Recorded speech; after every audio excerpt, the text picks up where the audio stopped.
What's up, everybody? Back at you with another episode of Blood on the Razor Wire TV, where we bring it to you real and we bring it to you raw. Today, we're going to go inside one of America's most dangerous cities. We're going to go inside Chicago. We're going to talk about a Latin king. Well, actually, we might talk about two Latin kings, but definitely one. One that was a young man that was just absolutely dangerous. A young man who, after you listen to the story, you got to realize he lost his damn mind. This young man didn't care about anybody. He didn't care about anything.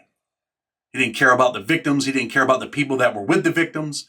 He didn't even care about why he was doing what he was doing. And in fact, I think he killed the wrong people, at least on two occasions. The media's talking about those two, but there's also a third one. This dude's definitely off the hook. Let's get into the story and then we'll talk about it. And especially to innocent people that don't deserve it, like my husband. You know, these people are just... Their two young children last night when their car came under fire. When I turn around, my baby's sitting on her car seat, and I look at the window and it was shattered. Her husband screaming at them to duck down, their 11-year-old daughter shielding her 3-year-old sister from the bullets. So my daughter grabbed her little sister off the car seat and covered her. And I thought we were okay until I noticed that he lost control because the car started going to the right. Solis grabbed the wheel, she says, before hitting the concrete barrier, only to see her husband, 28-year-old Humberto Marin Garcia, had been shot. He wasn't breathing anymore.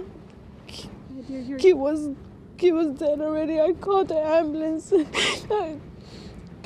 but it was too late. Illinois State Police data analyzed by the ABC7I team reveals there have been 19 expressway shootings so far this year statewide. A 22-year-old Latin king with Down syndrome from Chicago has thrown his life away.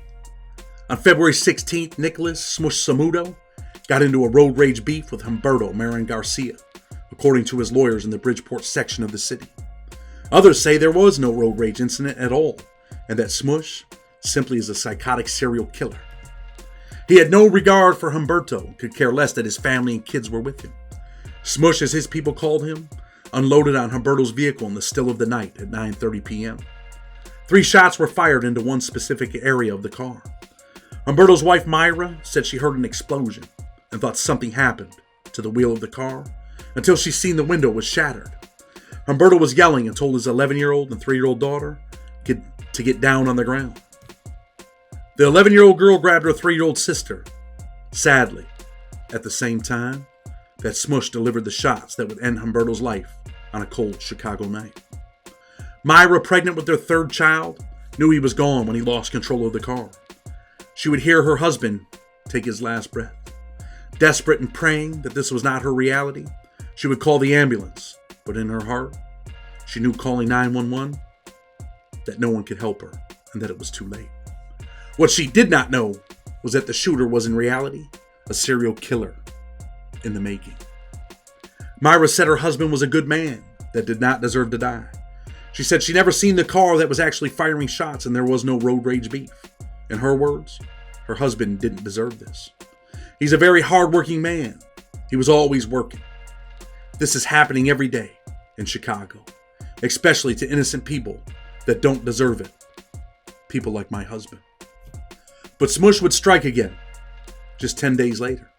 He, along with his 21-year-old accomplice, Moses Maldonado, would unload on another young man, Thomas Villa. He had a hat on that they thought marked him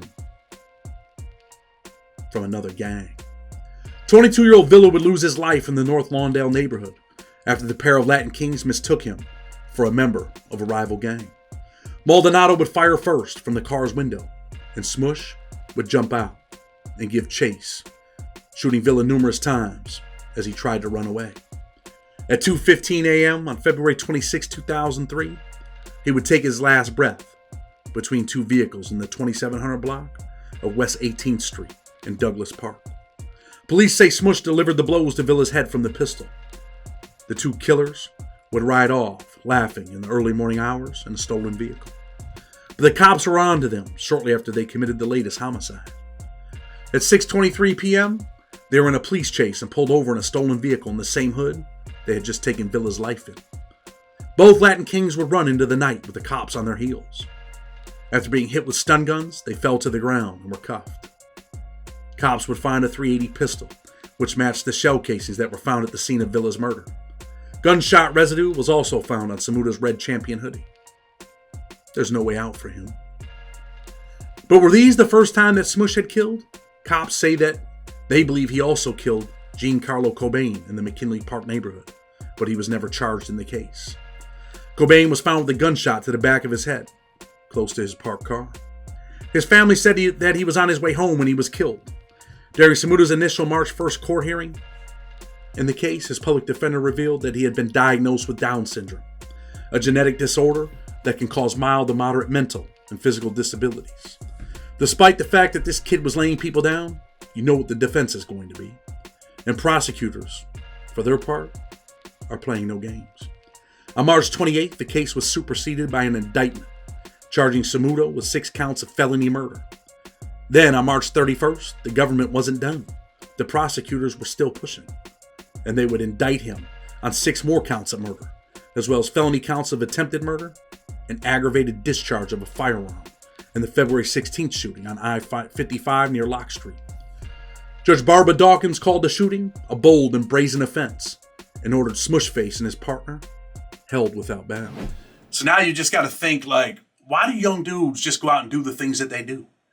Did they not think about the consequences? Do they not care about freedom? Do they not care about their life? Just throw it all away. Just take it and throw it all away. You know, my opinion is that he didn't get in a road rage incident with Humberto. He might have thought that he was, a rival gang member.